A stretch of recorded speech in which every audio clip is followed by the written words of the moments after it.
प्यारे विद्यार्थियों, आज हमारी चर्चा का विषय आपका स्ट्रेटिग्राफी का पेपर फर्स्ट, उसका topic Gondwana super group.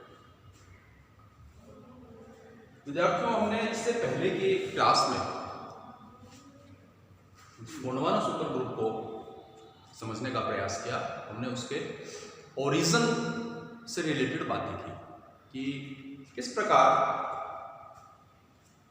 Tectonic deformation के कारण गोंडवाना लैंड, लॉरेशिया, अंगारा लैंड, टेथिस सी ये किस प्रकार बने, और फोकस किया था हमने गोंडवाना लैंड पर, और विशेषकर पेनिनसुलर इंडिया और जो एक्स्ट्रा पेनिनसुलर इंडिया का जो पार्ट है उसको हमने फोकस किया।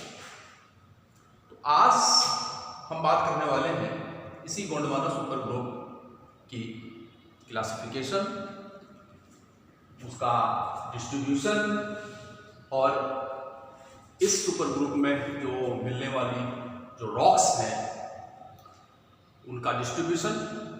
तो इन सब चीज़ों की हम चर्चा करें उससे पहले हम थोड़ा सा इसके पास में जाएंगे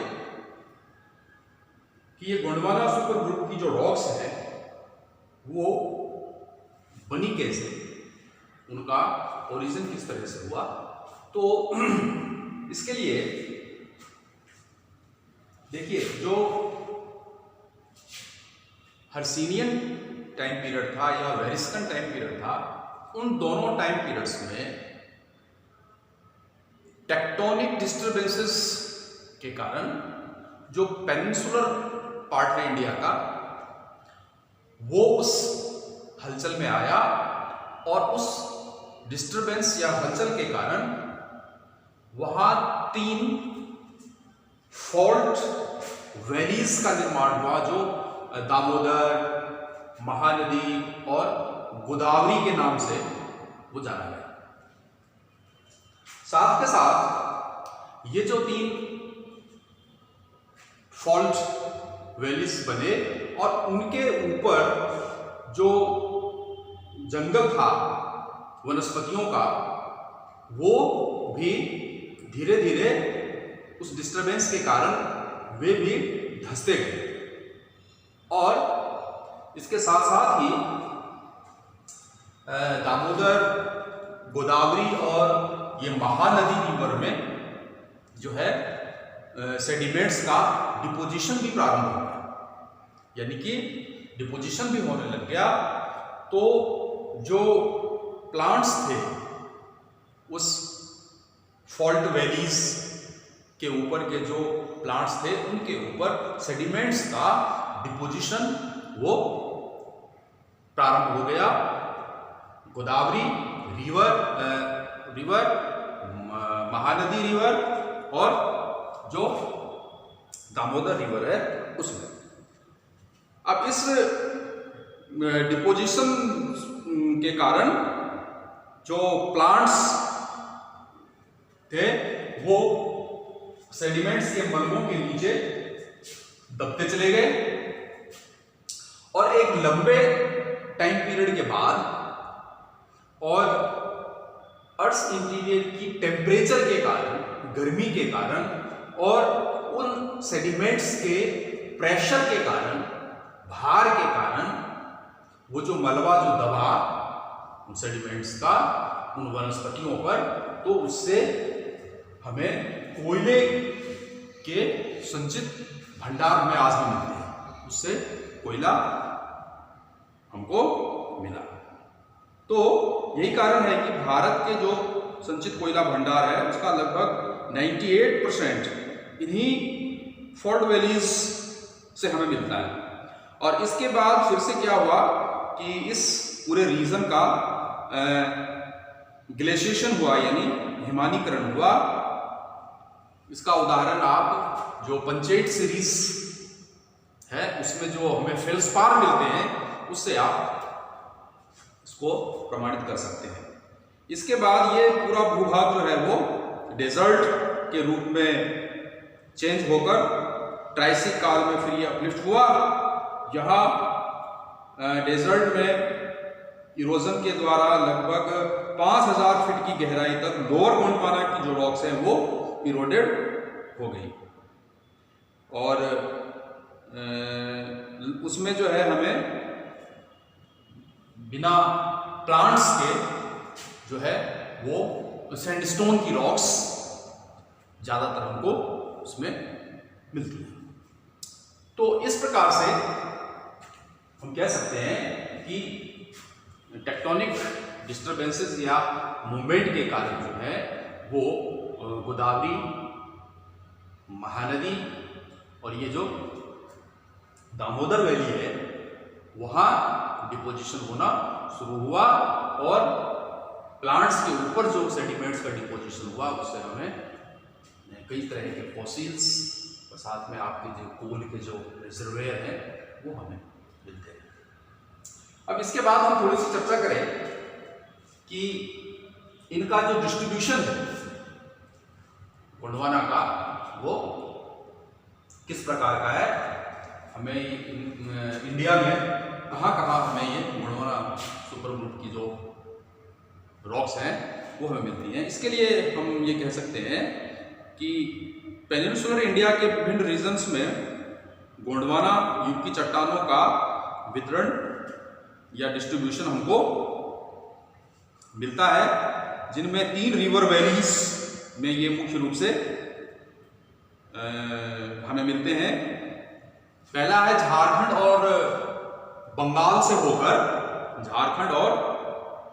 से होकर दामोदर घाटी के एक बड़े विशाल क्षेत्र में हमको गोंडवाना सुपर ग्रुप की जो रॉक्स हैं वो हमें मिलती हैं, जिसका कि विस्तार हमें राजमहल की पहाड़ियों तक मिलता है।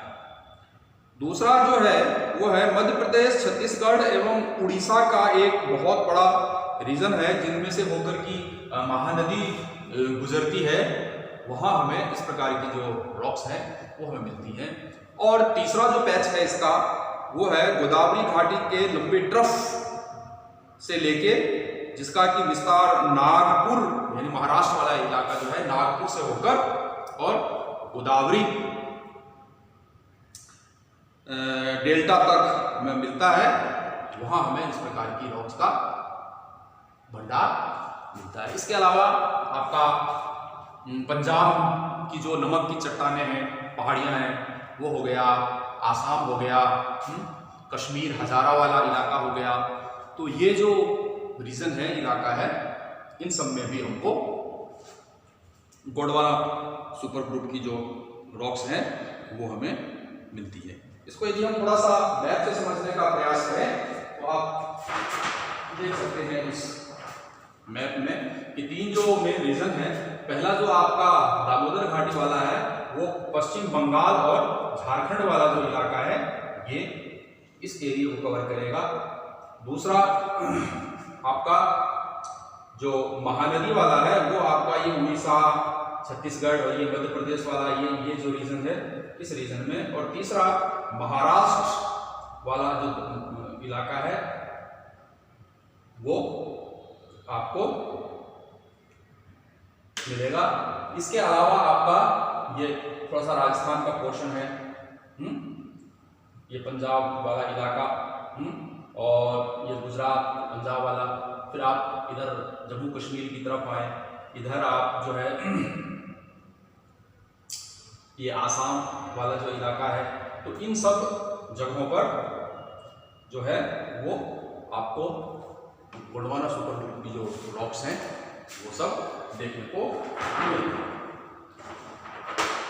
तो इसके डिस्ट्रीब्यूशन के पश्चात अब हम थोड़ी सी बात करें इनके क्लासिफिकेशन, गोंडवाना सुपर ग्रुप के वर्गीकरण की।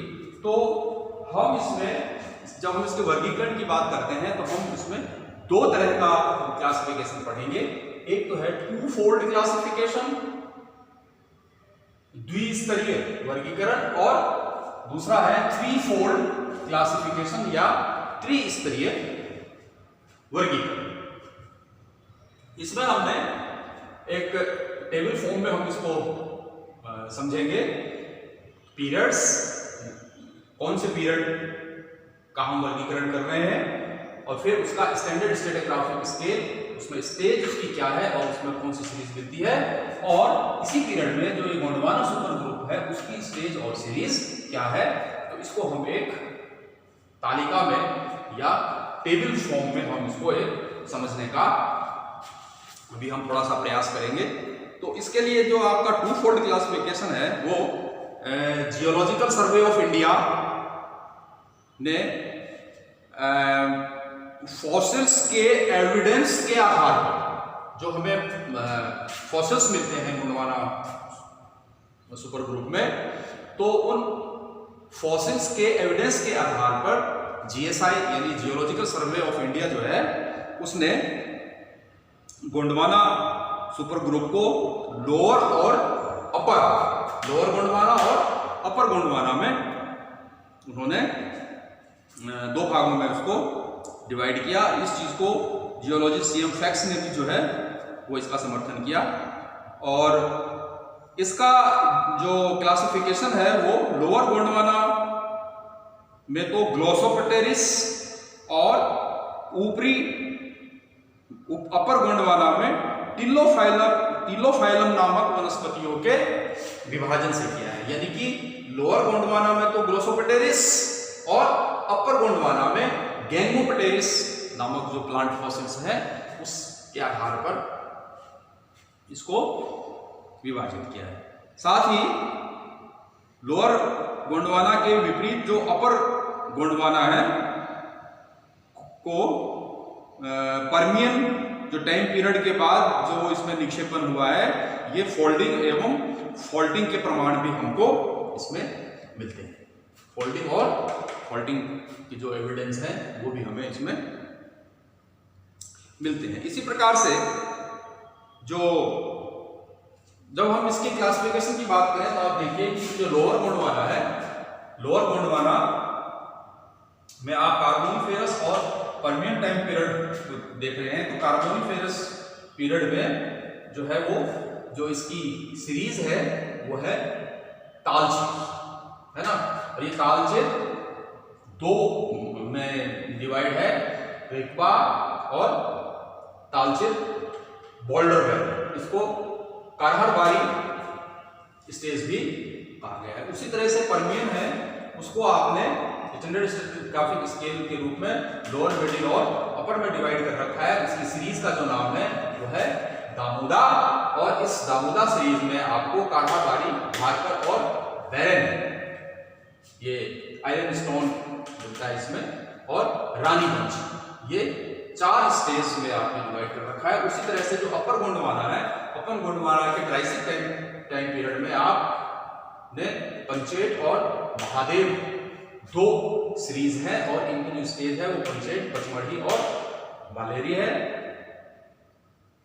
उसी तरह से जुरासिक टाइम पीरियड को आपने लोअर, मिडिल में बांटा है। इसकी सीरीज राजमहल और जबलपुर है, राजमहल, और इसकी स्टेज राजमहल, कोटा और जबलपुर है। और क्रिटेशियस टाइम पीरियड को आपने अपर एवं लोअर में बांटा है, और इसकी जो स्टेज है वो है जबलपुर एवं उमिया।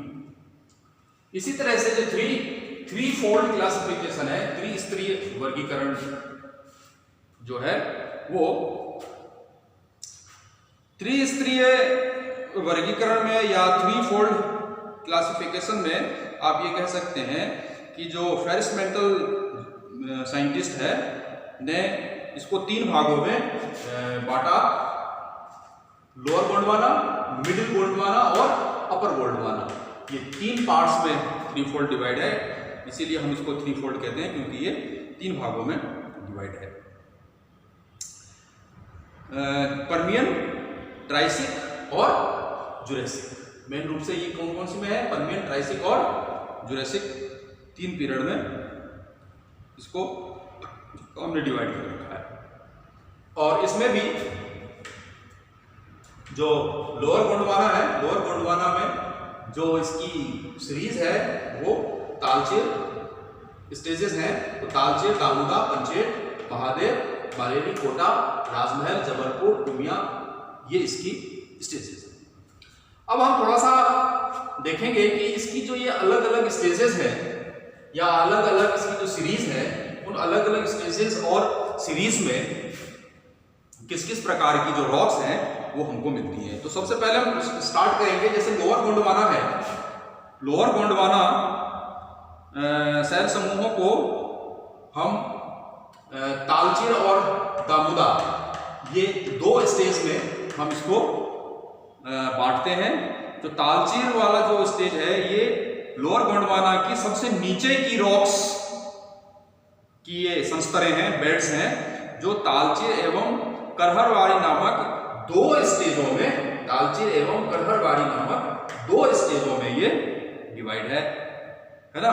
तो तालचेर स्टेज ये लोअर गोंडवाना की सबसे नीचे वाली स्टेज है, जिसमें हमें शेल और लाइमस्टोन, यहां हमें शेल और लाइमस्टोन नाम की जो चट्टानें हैं वो हमें मिलेंगी।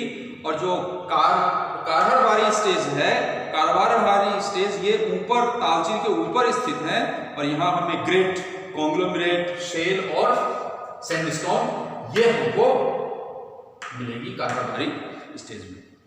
उसके बाद दूसरा जो है वो है दामोदा। दामोदा सीरीज में स्टेज में, दामोदा स्टेज में मुख्य रूप से कोयले के भंडार हमको मिलते हैं। और इसका जो बारकर स्टेज है, ये दामोदा जो है, दामोदा ये बारकर स्टेज जो है इसका, उसमें एक बारकर एक जगह का नाम है जिसके नाम पर इसका नामकरण हुआ है।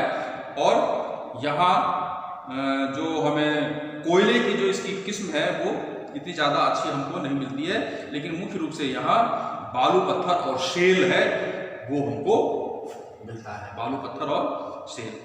इसके अलावा जो आयरन स्टोन शेल है, आयरन स्टोन शेल, वो भी हमको इस स्टेज में मिलती है, आयरन स्टोन। इसके अलावा अगला जो रानीगंज स्टेज है, रानीगंज नामक एक प्रमुख एक कोयले की माइंस भी है जो रानीगंज शहर में स्थित है। और यहाँ हमें सैंडस्टोन और शेल, इनके बीच में हमें जो कोल है, कोयले की जो है वो हमको संस्तर मिलती है इस रानीगंज क्षेत्र में। इस रानीगंज क्षेत्र के अलावा अगला जो लोअर गोंडवाना, अपर गोंडवाना का जो हिस्सा है, उस अपर गोंडवाना क्षेत्र के उसमें कई सारे हमारे स्टेजेस हैं। जिन स्टेजेस की हम बात करें, इसमें जैसे सबसे पहला स्टेज है हमारा अपर गोंडवाना की, यदि हम बात करें तो राजमहल स्टेज है। राजमहल स्टेज में हमें लाइमस्टोन, सैंडस्टोन, शेल, इन सब की प्रचुरता मिलेगी। जबलपुर स्टेज में फिर हमें लाइमस्टोन, सैंडस्टोन और शेल की बेड के बीच में कोल सीन्स जो हैं वो हमें मिलेंगे। और इसी तरह से जो सबसे अंतिम हमारा अपर गोंडवाना का है उमिया स्टेज, यहाँ भी हमें कॉन्ग्लोमरेट, ग्रेट, सैंडस्टोन और कोल के बेड्स हैं वो हमें मिलते हैं। तो इस प्रकार से हम जब इसे क्लासिफिकेशन की बात करेंगे तो 2-fold क्लासिफिकेशन और 3-fold क्लासिफिकेशन की बात करेंगे।